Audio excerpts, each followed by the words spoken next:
All right, welcome to Mr. Miller's Woodshop podcast. I'm your host, Bobby Miller. Excited to bring you the summer edition, meaning this may be the only edition all summer that we get through because, as you'll hear at the end, I've got a big announcement to drop on you guys, but that'll be towards the end. And I'm darn busy. I mean, it is crazy, crazy busy with work, trying to feed the family, and then trying to uh, support the family and be present while I'm at home. Doesn't leave a lot of time for some downtime, but it's blessings through a fire hose season in my world right now. And so I just want to bring you guys all up to speed with what's going on. It's June 17th right now, 2025, and school let out a week ago, more than a week ago, maybe a week and a half ago. We had Woodworking Club. We had some other projects, curriculum writing. I'm working on an article, talking safety speed, project lead the way. New format for next year, double overload for me, and then maybe something personal that very few people in the world even know right now, which is pretty cool. So before we get to all that, make sure you like, comment, subscribe, share this with someone that would be interested in it. If you're listening recently, like this year, that's great. If you are someone who is listening years from now, okay, not even 2025, still don't hesitate to reach out. Okay, I'm sure I'm still going to be here doing this unless they hand me my walk-in papers, but I have made it. I love what I get to do. I will still be here. Okay, so you can go on the school's website. If I'm not even at this school, I'm going to be sad, but I'm going to be a shop teacher. I'm not going into politics. I'm not going into administration. I'm just so darn happy doing this, and it provides for my family. And I am home at 3 o'clock every single day. And so, how can you beat that? And so, if you are someone who is whenever you're listening to this, if you want to get in contact, if you want to collaborate on something, just let me know. Okay, I'm always here. I'm excited. So, school's out for summer. Last week we had Woodworking Club. We made these. I got my prototype right here. If you're looking on video, I'm holding up a beautiful boat or pizza peel. I did this little cute thing on Instagram and LinkedIn and Twitter of where I had little teasers of like, okay, how are we cutting this handle out? Okay, why are we sharpening the ends of it? And so a bunch of people were guessing, and most people kind of got it. But since it's a project I kind of invented my own, nobody was really set up for guessing correctly. So I think that's just a funny kind of thing, but went very well. The format was we had 4 days, 3 hours each day. I ran a session in the morning and a session in the afternoon, which gave some kids some flexibility if they were going out of town. Didn't love doing it that way because then I had some more things to think about. But I mean, blessed are the flexible because they will blend, they will bend, right? So worked out great. I kind of discovered towards the end nothing went wrong, and that was great. No machines broke down. We've got an awesome shop here. I was able to spread kids out so we weren't backlogged on the bandsaws or sanders, and that was one thing I anticipated.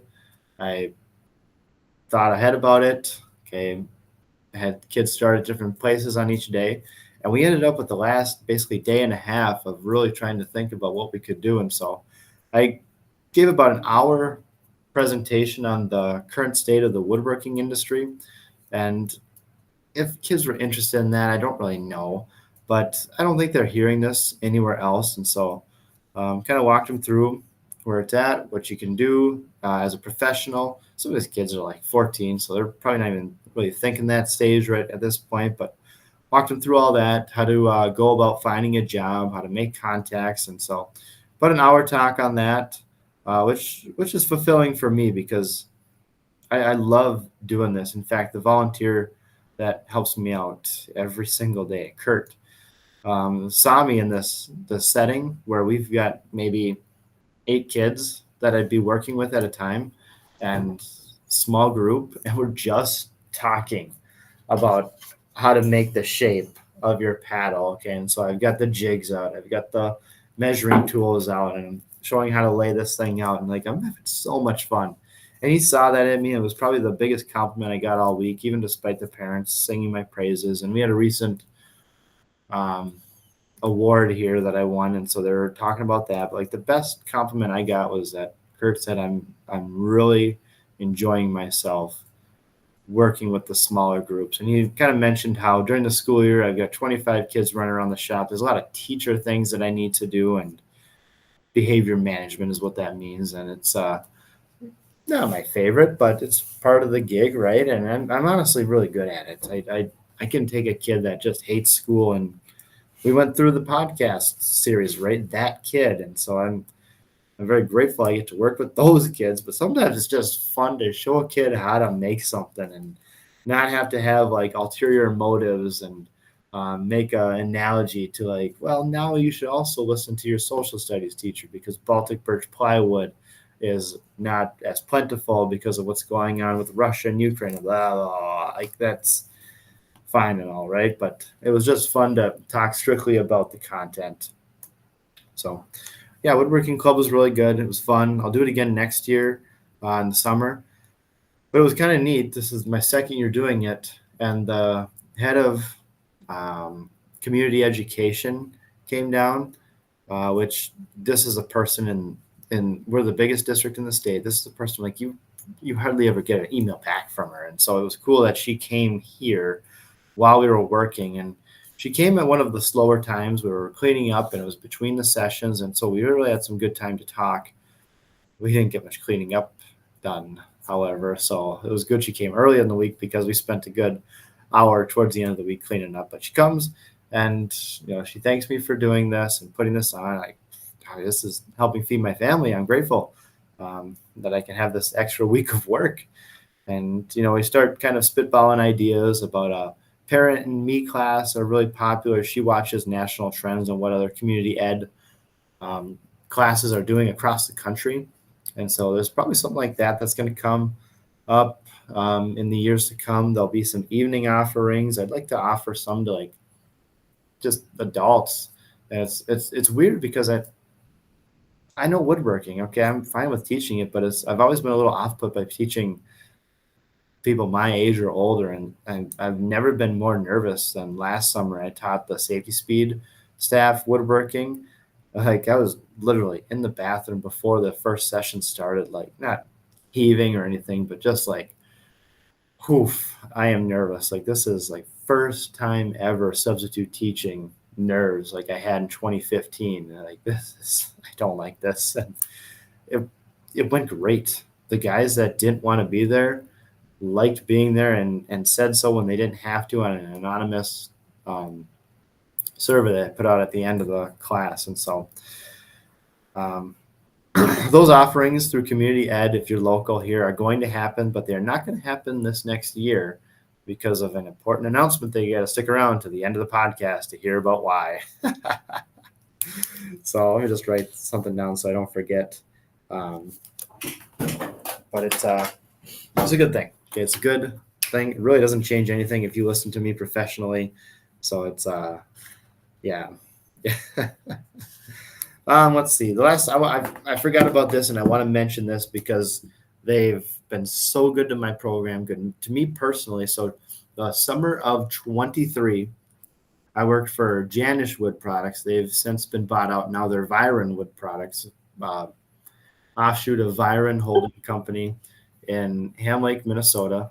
And they're a great place to work for because they're like 5 minutes from my house. They do European style cabinets, which is a process I didn't really know much about.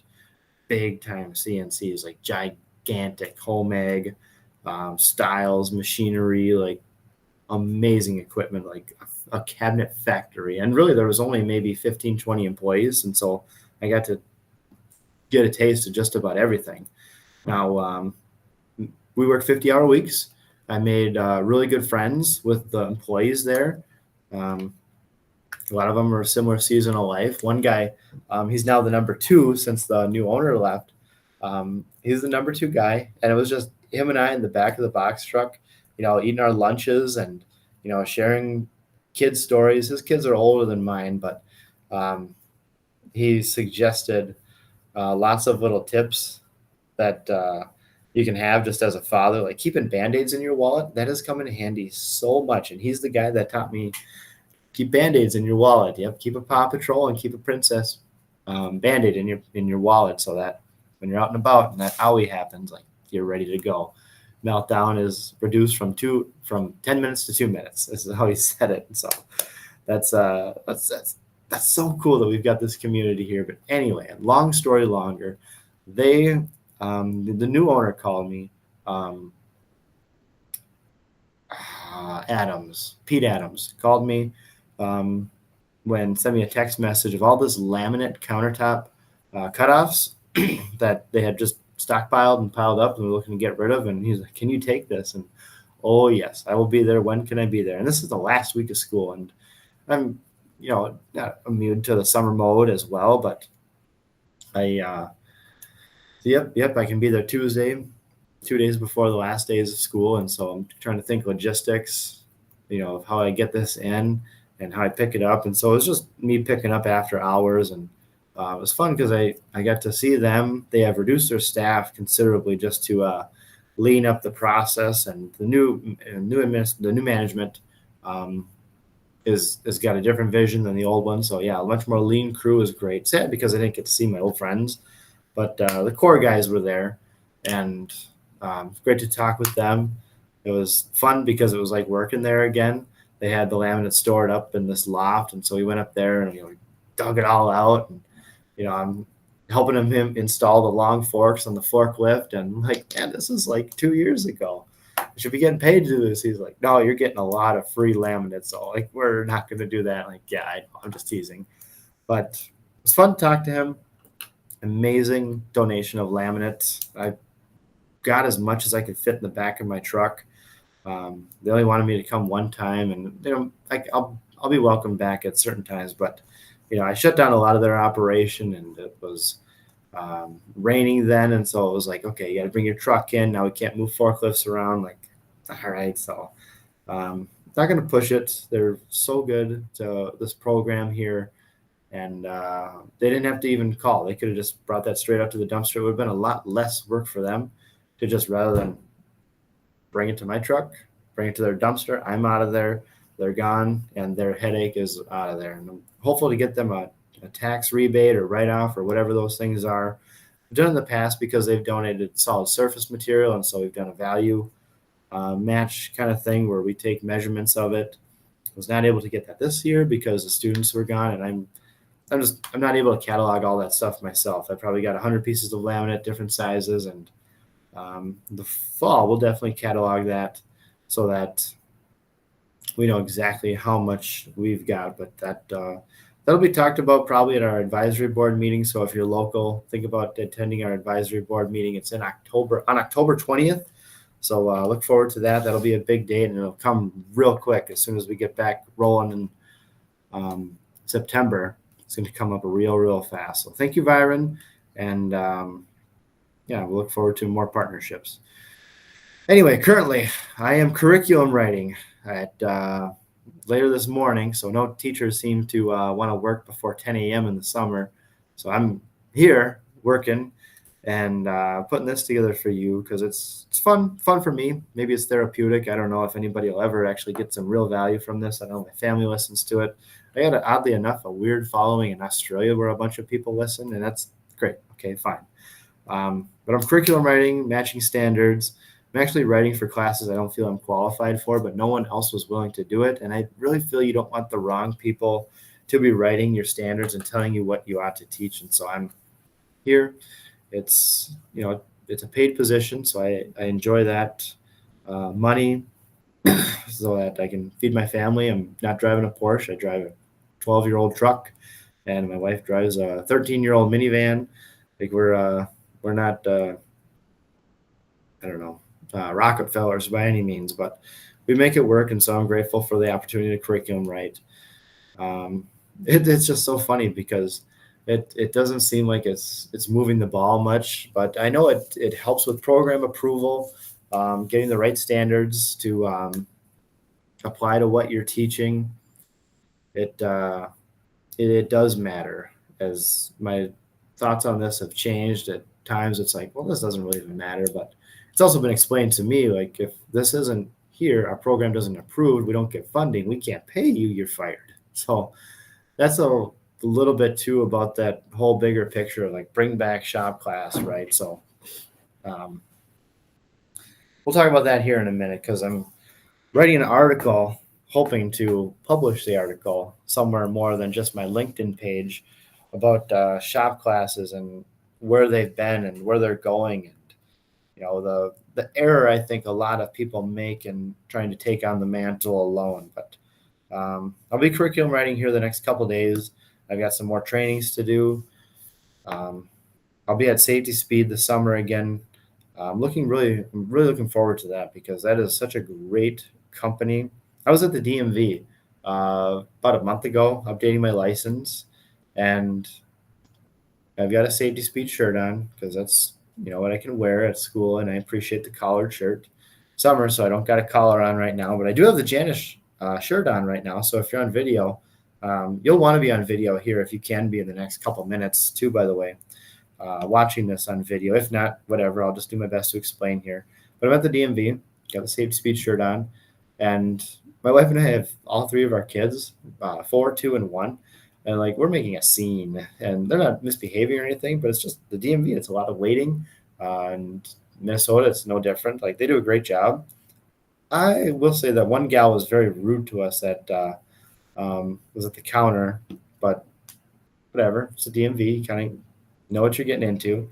But everybody around us was kind of like enjoying, the sight and the view and, all the craziness going on. But one gal came up to me and said, "Do you work at Safety Speed?"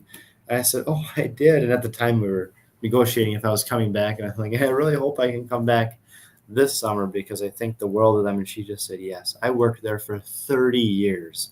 Please tell Brian and Ron and a bunch of the other guys, like, please tell them that Sandy said hi the next time you're there." And oh gosh, they're just the wonderful salt of the earth people. And she retired. We caught her eye because my kids are going ballistic, and she said, "Oh, her grandkids are just the same way. They're so cute, and they wouldn't do well here either." But you think if you work at a place for 30 years and you're retired, like you don't have any reason to sing the praises of a organization, and yet she felt the need to not just talk about the grandkids or whatever. It was pretty neat, and especially saying like I'm not an employee there. I got the shirt. Anyway, kind of the big reveal is going to happen at the end of the episode, but the next frontier of where I want to take my career is writing. So I love Woodshop magazine. I love Wood magazine. I love Fine Woodworking. I love the Family Handyman. I love these traditional print magazines. And I know we're a digital age now, and you can just write and post anything on LinkedIn, but like who actually reads that? And the actual publications, I hope stick around. I know there's been a lot of turnover and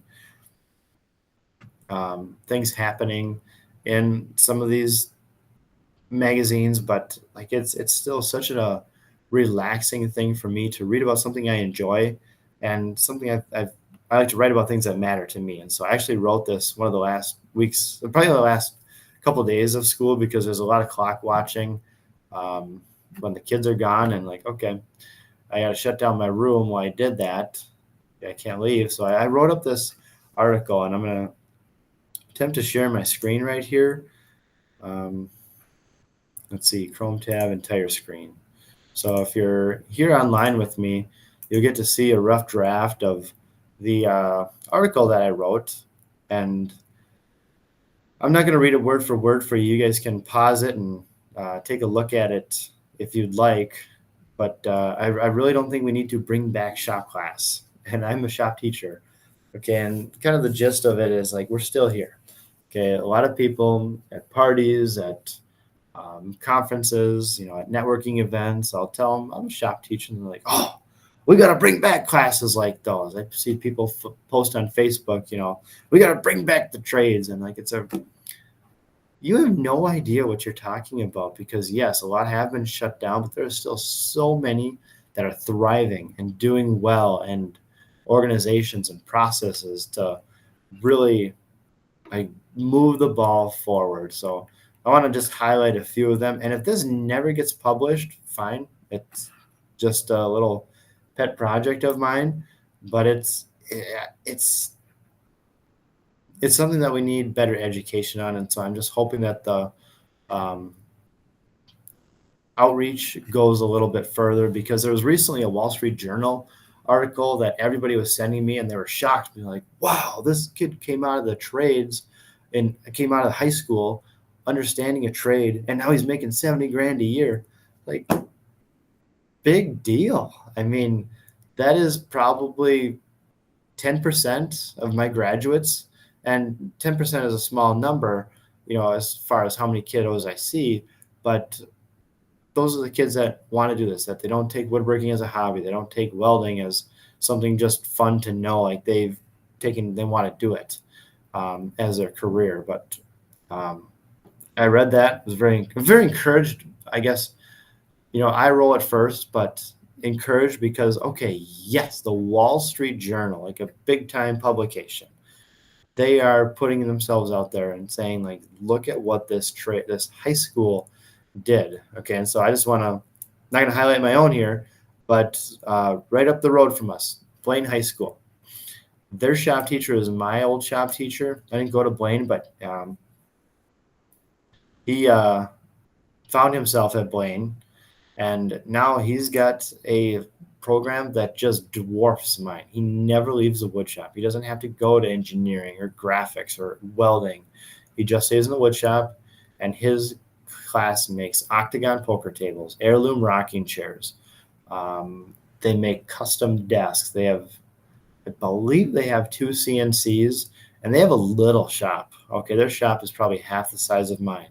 If you go onto any of my channels, about mid-June, June 15th, I posted a 3-minute walk around, and I'll do this periodically throughout the time. But I've got a huge wood shop. Okay, he's got less than half of what I've got, and they make it work and do it better than I do. Okay, and they're a big school, but the shop is small. The support he receives is small, but they do a lot with the little. Now, long story longer on John Almos. He was my shop teacher at Spring Park in 2010, is when I graduated. A few years later, he was cut because that was the era where they said, we're not a manufacturing industrial society anymore. We are going to be digital. We're going to be computer. We're going to be online. And that lasted maybe 10 years. I mean, maybe 2005 to 2015, there was that kind of ballpark of where they really minimized these. And it came from you can't find the teachers to teach it because they can make more in the industry. The classes are dangerous and there's so high liability. And the view of a administrator of taking out a shop class and installing a CAD lab was really smiled upon back in those times. And that's beginning. I want to say it's beginning to change, but really it has changed. Okay, the thought has changed. The sentiment is around, but some of us survived. So we're in the biggest district in the state. That means that change moves slowly. So not the small district that I came from. Our shop class maintained. There was a teacher here that I feel, taught fine. He taught what he knew. He just didn't take it big time. He didn't want to do these big projects. So he was spread darn thin across the auto shop, the metal shop, photography, graphics. Like, he can do it all, but his kids didn't do it all. The kids at Blaine High School in the wood shop, they do it all. They get everything out of it. I've learned so much just by working with him. He's in the same district. He's my former shop teacher, and it's just crazy because I live in this community, and I hear people down the road, at a restaurant talking like, "Oh, your shop teacher? Gosh, we got to bring that back." Like, we're a block from Blaine High School, and you have no idea what they're doing there. And it's just that disconnect that's happening right now really needs to change. And that's why I'm putting so much out on social media, so that people can see, like, hey, we're here. We're doing some cool stuff. White Bear Lake, I student taught there, and I've still got some connections there. They received a $100,000 grant from the Department of Labor, and they have turned their whole shop over. I've connected with the autos teacher because he's a younger, ambitious type, but he just wants to be an auto shop teacher.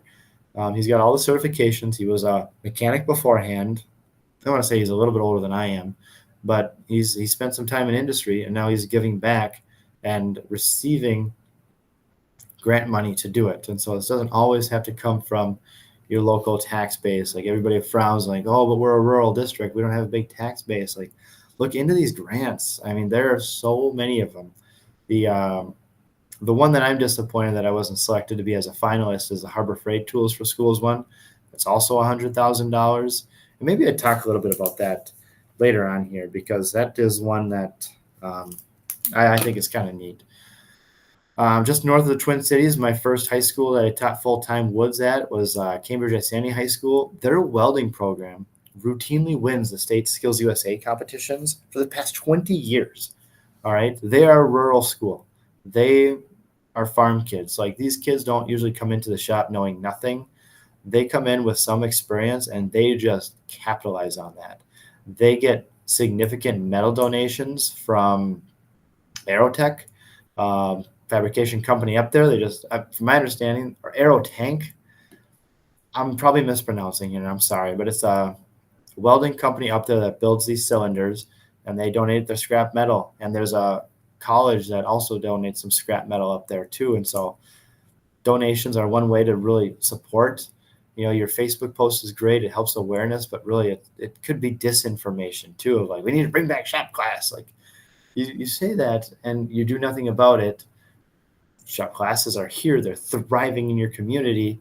And you're just, I don't know. It's just my frustration the last 10 years is just kind of boiled up into this. But anyway, I could go on and list other programs right in my area, but across the country too. They are resilient. The skilled trades are resilient. And so competitions like Skills USA, Super Mileage, First Robotics, Woodworkers Guilds across the country, state fairs are showcasing what's happening in these classes. Huge grants like the ones that I've talked about already. Federal Perkins dollars pays for a third of my salary. Doesn't mean I get 30% more. It just means that the district doesn't have to support that. So that the federal dollars are coming in. It's such a cool thing, right? And I'm not a lawyer, so I guess this is kind of coming at you like an argument, but just to see that the structure is here. Recently, I met with the National Woods Board's new chair, John Letourneau, Brian Donahue, president of Safety Speed, but he's also the treasurer of the Wood Industry Association. And then Jessica Friesman, she is from the Wood Machinery. I'm blanking on the name of her company. She's high up in sales, or she owns it, or her father owns it, or something like that. But she's also stretched between these two boards. She's on the National Woods Board and the Wood Industry Association, and these two associations are basically doing the same thing. And so this meeting was kind of some big vision, getting to know you stuff, and it was great because we're all right here in the Twin Cities metro area. All these, I'm not included in this, but all these big hitters, and then me just on the front lines of this, talking about what could make the impact, and they're scratching their heads because nobody took their scholarship money. And like, yeah, these kids are getting $70,000 to go work at the company down the road from their house. Why would they need your $250? And I said it more kindly than that to them, but I showed them that I'm grateful for the appetizers that they provided because like I'm drinking water. I'm not buying the extra drinks at this fancy golf course dinner club where we met because like it's expensive and teachers don't make much. And so what's cool about the Harbor Freight Tools for Schools is they allow a big part of that grant to go directly to the shop teacher, and that's a pretty big carrot, especially if you want to change the perception. Like there's a perception of Harbor Freight, and I don't think it's a positive one, but it doesn't need to be because their tools are just as, in my opinion, just as good as some of the other big brands that are popular to buy. And my brother has a full garage full of Harbor Freight, and he's more effective than I am at most of the times too, because he can buy two tools where my batteries only accept, one of the tools that I could afford. So the perception can change. This dinner that I went to was a getting to know you thing, but we talked about some big vision ideas here, and there could be some more collaboration. And John Letourneau was in politics, and so he's talking about um,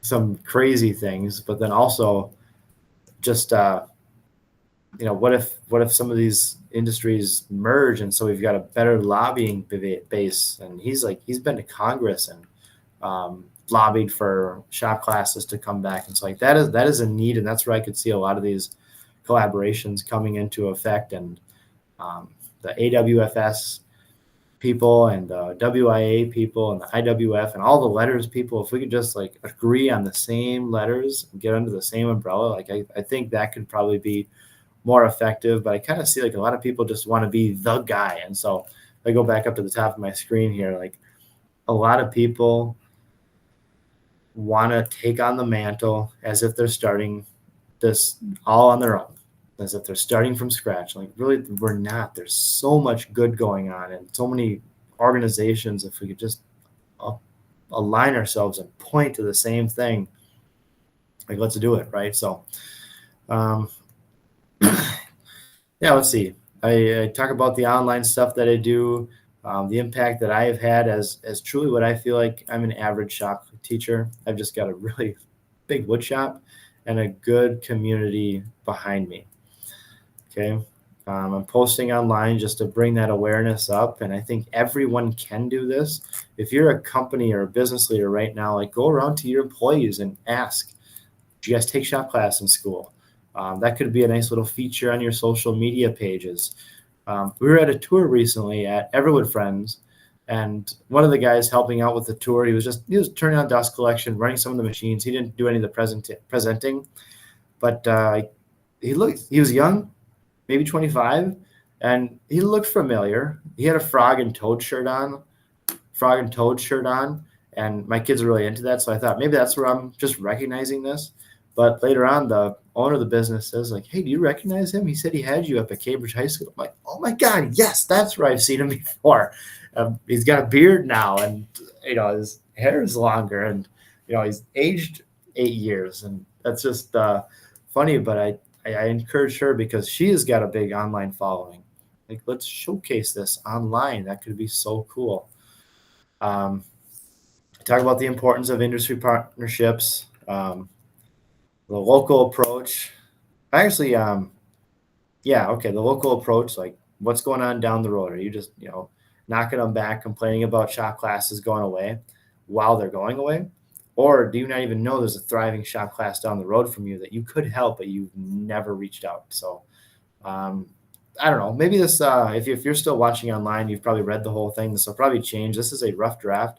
And so my strategy here to get this published is, not a great one, probably because I know very little people, but the people I do know. So, for instance, George Von Driska, he's of the Woodworkers Guild of America. He's like their big time guy, and he's larger than life in the woodworking industry. He came and spoke to my class last year, which was like childhood hero coming in, right? And so it's cool that we have that connection now. When I called him about this project, he answered the phone and said, "Hey, Bobby, how's it going?" And I literally dropped the phone because I did not think he was going to remember me or save my number, and he did. So like that speaks to his character.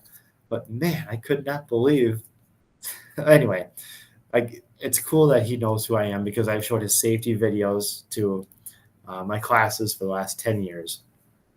I talked with him about this and kind of shared this has been on my mind. It's been on my heart for many, many months, and I've kind of organized all my thoughts on this. And he's one with connections, and so he said he would ask some of the people at some of the publications that he knows.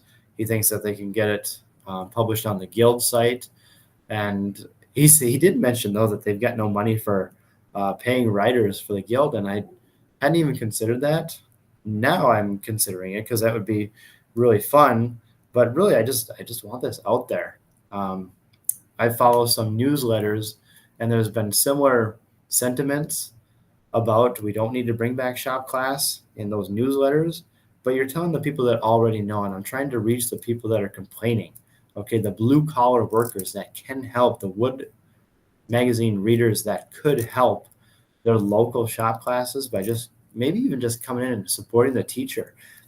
My favorite thing that my volunteer does for me is change blades in the bandsaw. Like literally, it's the my favorite thing that he does. One, because I think he knows the bandsaw better than I do, and I know pretty good. Don't think like I look younger, but I'm not, and I do know what I'm talking about here. And the bandsaw work that he does on it, like usually I change out the bandsaw, double check everything. All right, thing is good. He undresses that bandsaw like crazy because he knows it inside and out and tunes everything up. And I asked him, like, did you change anything on there?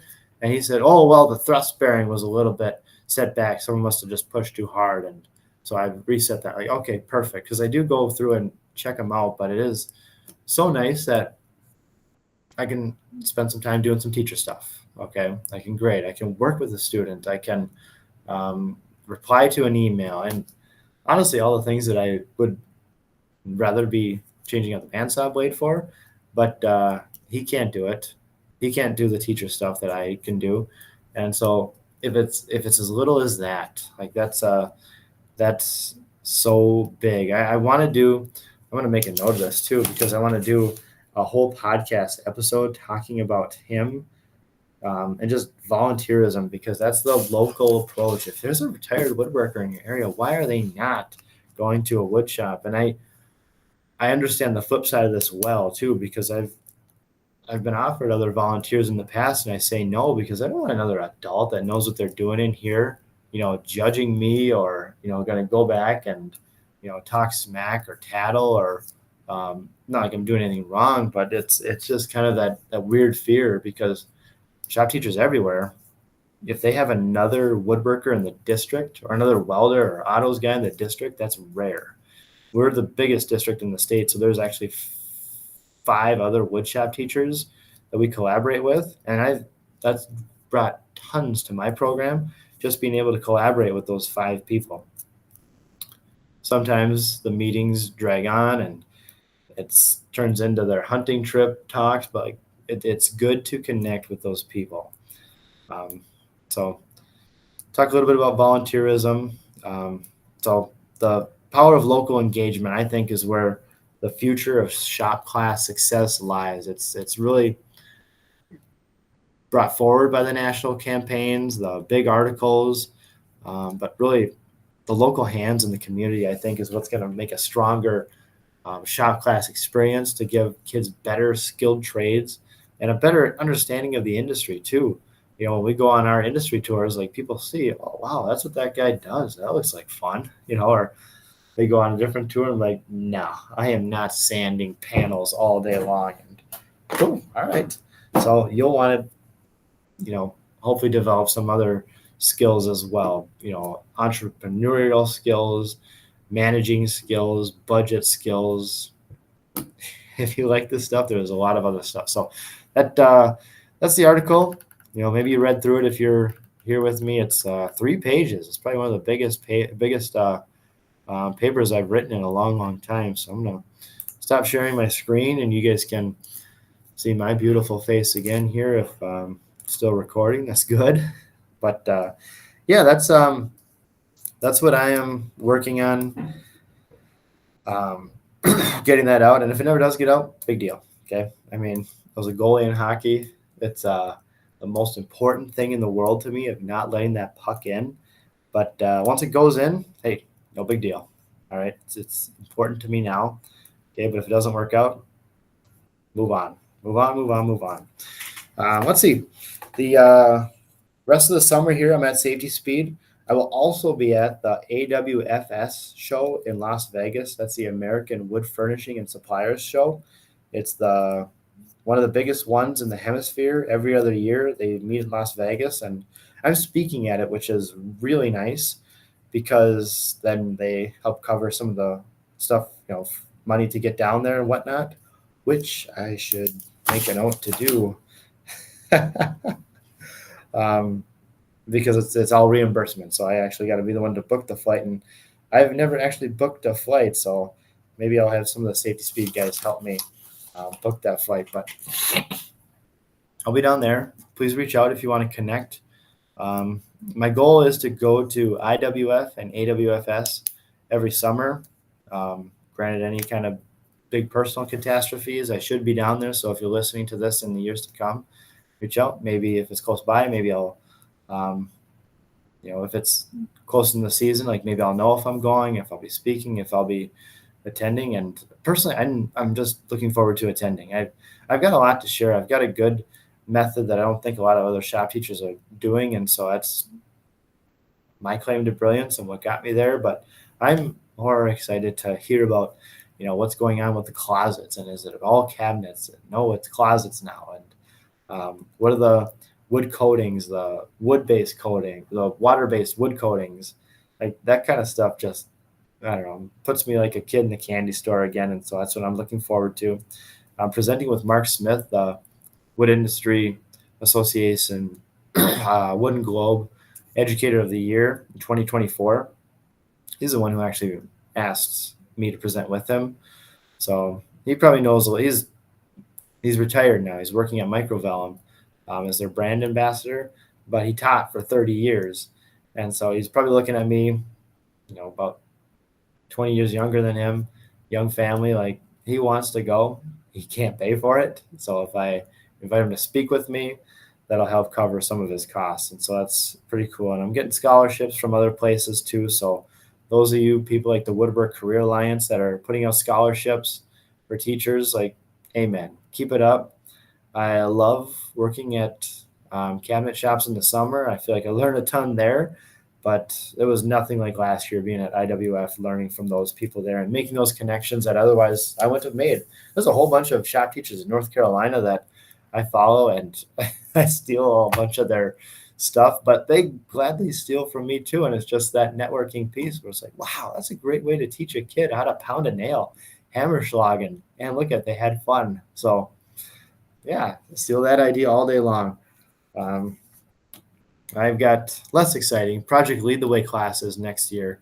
Yeah, I'll talk about next school year a little bit now. Then I'll get to the big announcement, the big surprise everyone's been waiting for. So the next school year, I'm on a double overage, which means I'm teaching 2 extra classes. And so my calendar, as far as like what I'm teaching, is crazy. Okay. I'm actually only in the wood shop the first half of the day. And then because another teacher left, they weren't able to fill his spot. Principal asked me to take over his program, and real apprehensive to do it. But they actually cut a significant portion of the wood shop this year to help keep other teachers full time. And while I, big philosophically don't agree with that, I know these people who would have been cut, and my principal knows them, and you see the person a lot more than the program, and it's wrong. I do think it's wrong. I don't think you cut a thriving program to help sustain a program that doesn't push, but it's hard when that person is standing right in front of you, or you know them, or you play pickleball together, and so that's the local approach, right? So anyway, so they cut the woodshop program, but anyway, I'm back and I'm full time, and that's great. This teacher says he's going to leave, and he did it professionally. He's a great guy. He's shared all his stuff with me, but the engineering classes need a teacher, and so that's Project Lead the Way. There's a big backer behind that. We're a biomed school, and so it's a big part of our identity as a school. So that's going to be me next year. But anyway, long story longer. That gives me a double overload. So the first half of the day I'm in the wood shop. I've got some graphic design in there, and then I teach engineering the last half of the day, and then actually come back again for some more graphics. But basically, I don't get a break. There's no preparation period. So usually a teacher has at least 1 hour, 1 class period per day where they don't have students or any kind of duties to do, and they're just there to prep their work, prep their classes, grade assignments, prepared lesson plans, and things like that. And I don't have that all year next year. I do have the last hour of the day prep, my second trimester of the year, but that's coming at a time where I'll kind of get to that. Okay. Which is a blessing because it also means it's more money for my family, which comes at a really great time. So, and 2 weeks in the summer of training. Now they wanted to fly me down to Florida for this training, but I've got a young family, And to me, being a week away in Florida sounds awesome. But if I can't bring my family with and enjoy it as a vacation, like it doesn't really serve my family. And so there is an online version as well, and it's still a paid training, which is great. And I save them a ton of money, which is great because they're not paying for my food or hotel or lodging and flights and whatnot. Um, so like I'm happy in that regard. I'd love to go to Florida, but it's just not going to serve my 4-year-old, 2-year-old, or 1-year-old, or my wife who stays home with them.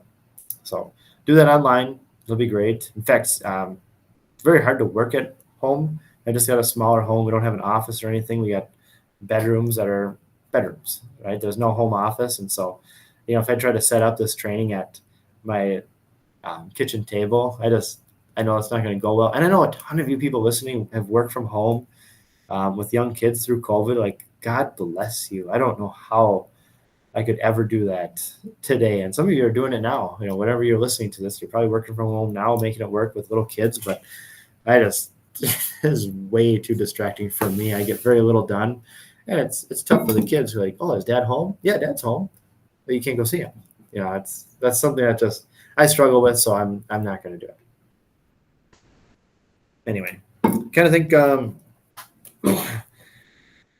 yeah, let's get to the big kahuna, because the rest of this that I got to kind of talk about kind of relates back to what's going on here. So I believe our due date is a couple days before Christmas. My wife has gone early, my wife has gone late, but we are expecting a baby in Christmas time 2025. And so that's why I'm not doing a woodworking club in the evening or parent and me classes and the 25-26 school year. Just the classes that I'm going to have is really it's going to be crazy.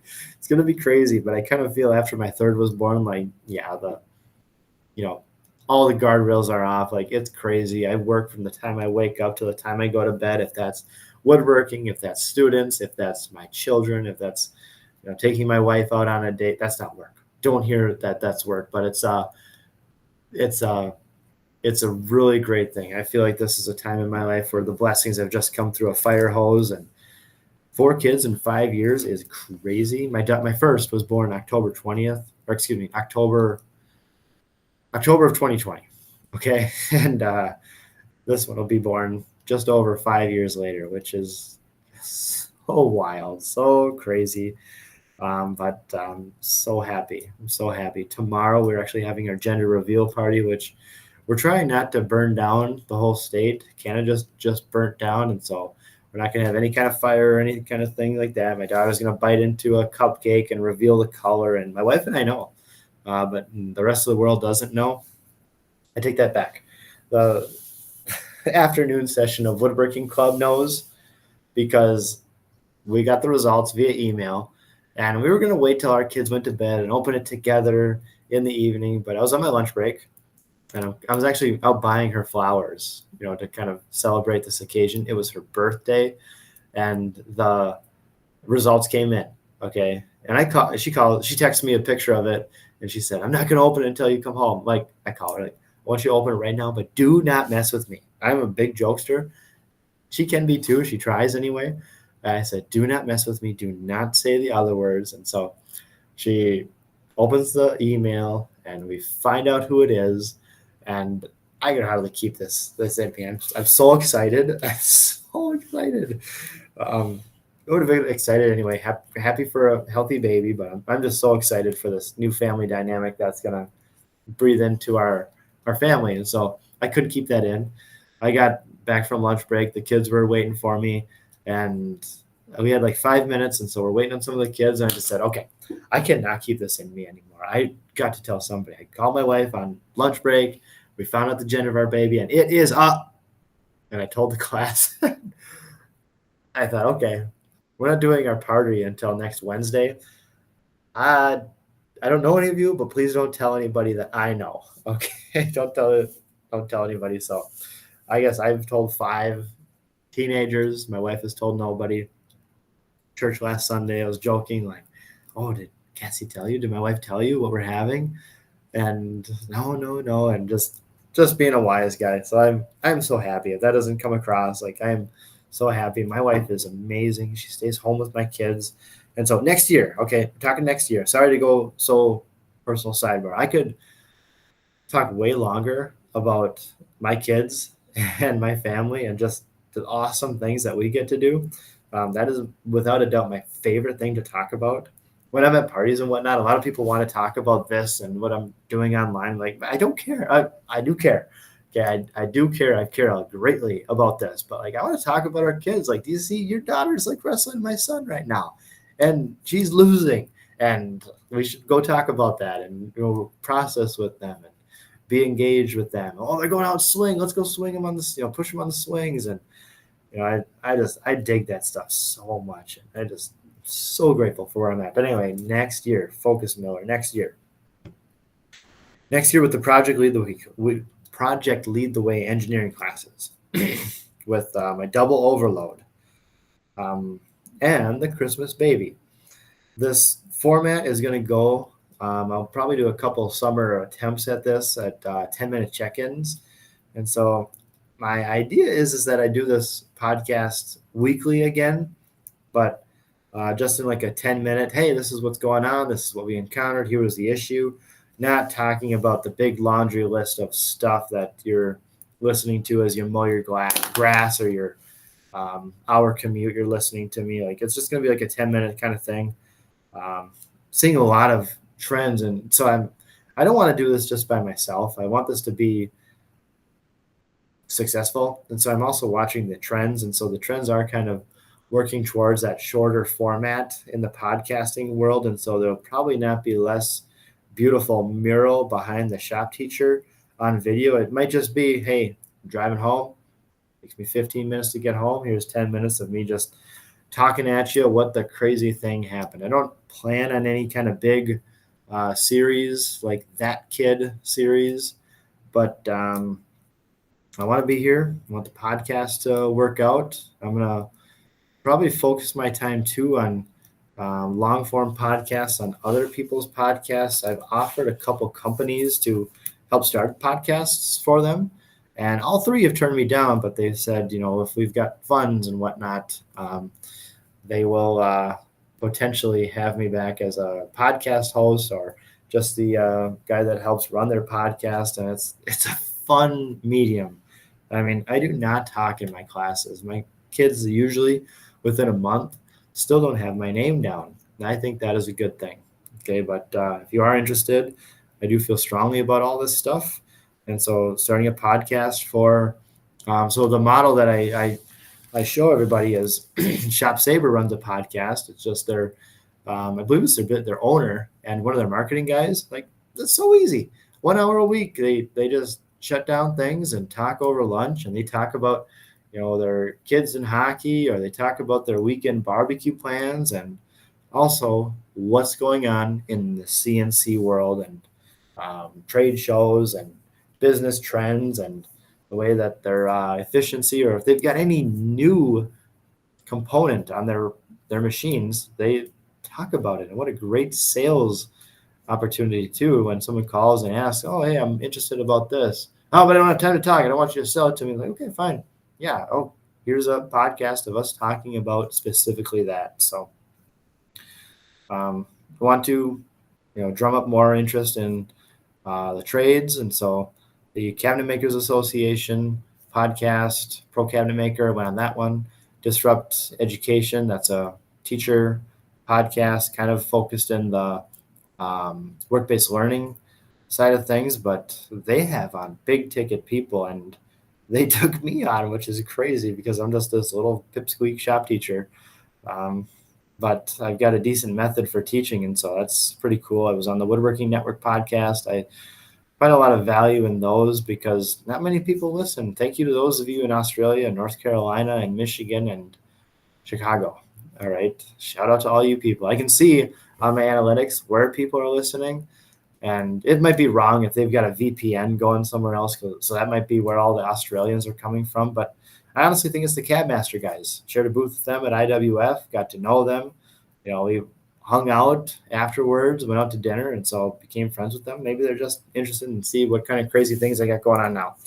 But Yeah, it's going to be a year, that's for sure. A lot of blessings through a fire hose. And I guess the last little thing I'll leave, if you've listened to me at this point, you've bought in. You know what I'm all about. I'm a Christian. Okay, I love the Lord. I've got lots of things that trying to show that who I am. And the if you're a teacher, like, and you've ever gotten like any big news, um, honestly, it's happened to me so many times. It's comical, where I've gotten huge news right before I go teach. Like, it's challenging, okay, and it's very hard to like go from personal mode, like huge news dropped on you, to, hey, can you help me set up the router table? Yeah, man, let's do this. Like, I'm crying at times, trying to do this kind of stuff, but I think that the Lord's with me. Um, I ask that He's with me every day. When my wife dropped the news on me that she was pregnant, we were not trying. Okay, we were actively trying not to. Okay, she is faithful. All my kids look exactly like me, so I don't have any kind of reason to think different. It's so silly just to say that, but those that listen to me, I know, will maybe not come from the same worldview. But my wife says we're pregnant. We're having our fourth. I can't believe it. I'm so nervous and scared, and so am I. I go back to class and teach my next 2 hours, and then my prep period, I had a former student to industry professional coming in to speak to my classes, and he also goes to my church. That's where we reconnected, and I kind of felt like he'll pray for me and my baby. And so I told him, like, hey, we just found out today we're pregnant. We're probably like 5-6 weeks. And he's like, wow, dude, that's amazing. I'm so happy for you. He's got one kid, and he wants to have 12 kids with his wife. Crazy, man, crazy. But it can happen, right?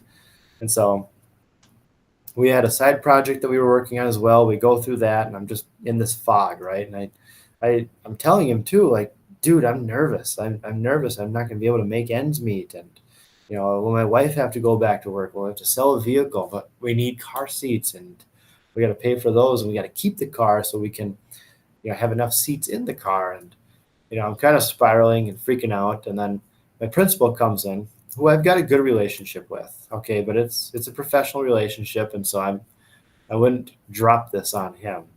This big news. But he comes in and he says, I got a favor to ask you. And he's talking about the project Lead the Way.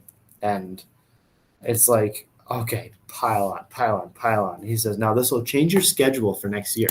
I had a different schedule beforehand, one that I actually really liked, where I had long lunch break prep and time in the morning. And he says, now this is going to totally upend your schedule, but it'll mean 20% more paycheck for you. And oh, okay, now that's starting to sound pretty darn good. And you do the quick math in your head and like, well, that actually covers the midwife. We have insurance that is going up next year. It covers that. Like, okay, we probably be able to keep the car and maybe even pay off one of the payments on it. And so it's cool too, because in that moment I was still, kind of freaking out in crisis. I told him that I'll do it. I'll do it. I'll do it with a smile. I'll be happy. I'd love to do it. And just kind of broke it down for him. And I'm not the best speaker, if you've noticed. And so I told him, John, my principal's name is John. I said, John, this is just crazy, because this morning my wife tested positive for pregnancy. And he shook his head, shook my hand, and he's a dad at 2 and is in high school, and he's so happy for you. Wow, today, and you're already telling. And I said, yeah, I'm kind of freaking out because I didn't think we'd be able to make ends meet, but this kind of is like divine proclamation from the Lord, because I've been praying all day, like, how the heck are we going to pay for all these kids?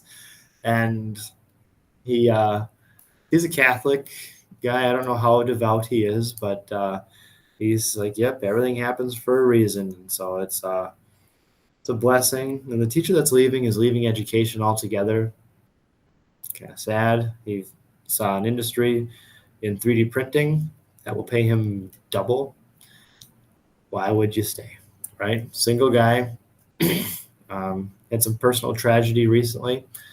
Why would he stay? Why would he stay? Why would he stay? So sad to lose him. His name is Christian too. It's kind of funny. But yeah, I'm very blessed. I'm very grateful I get to do what I do. I think this job allows me to stay healthy, to raise my family well. If you're an industry partner that's listened to me this far along, like consider leaving your job. All right, it happens so much, and that's why a lot of shop classes get shut down. As a shop teacher is like, wow, and that was the thing too. So, Noah, my former student that came in that day that I found out we were pregnant, he said, "Hey man, if you want to work for me, like we do $40 an hour starting out for someone like you."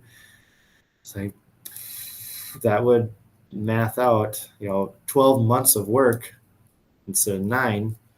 That would definitely be more. And he's like, "Yep, and there's opportunities for overtime and bonuses. We work in the South Metro. You'll be about an hour away from your job, so there'll be commute and less time with family." But I'm just like, he was trying to recruit me, and I talked to his boss too, and he's like, "Yep, that would all work. We could do that. We could definitely do that." And started thinking about it in terms of summer work, but I get so much value out of my time with safety speed and curriculum writing and extra trainings and AWFS, and I'm at the point now where it's not more, but it's close enough to justify it so that I can be a better teacher next year and maybe more opportunities for writing and things like that come up. But I am really carrying on now. But thank you to those who have listened this far. Pray for me, pray for my family, my baby. I'm grateful you stuck around this far. Going out on a limb here, kind of divulging so much of this personal, I really try to stay the personal out of here so it can be for everybody. I love what Michael Jordan said in the 80s is that Republicans buy shoes too. And you think like, oh, he's a teacher. He's definitely on the left. Oh, he's a shop teacher with a big family. He's definitely on the right. Like, who cares? Okay, seriously, who cares? We can all do this. I identify myself as a child of God first, follower of Jesus, born again, whatever kind of term you want to use for practicing the way or Jesus follower. Like this is who I am, and love doing it. Might cut all this out of here, but if I didn't, enjoy it and share it. Okay, follow what I'm doing online. I really like my job. Feel like I'm able to be kids' favorite teacher, and I'm also all this. I never minister to them, but they kind of see like who I am based on what's around my room and how I talk and whatnot and my work ethic. And it's like, okay, maybe there's something to that, and maybe that's just my way of spreading the gospel, I guess. I don't know. I wouldn't make a very good preacher, that's for sure. So thanks for listening. Share this with somebody. Follow, rate, subscribe, like, smash that Rumble button. I'm not on Rumble, but no, this has been fun. This has been fun. Look forward to more. Talk to you guys soon. Bye. Oh, wait, hold on. One more thing. I was going to say this Wednesday, we're having our gender reveal, but I'm just going to tell you right now, my family and I, we are having a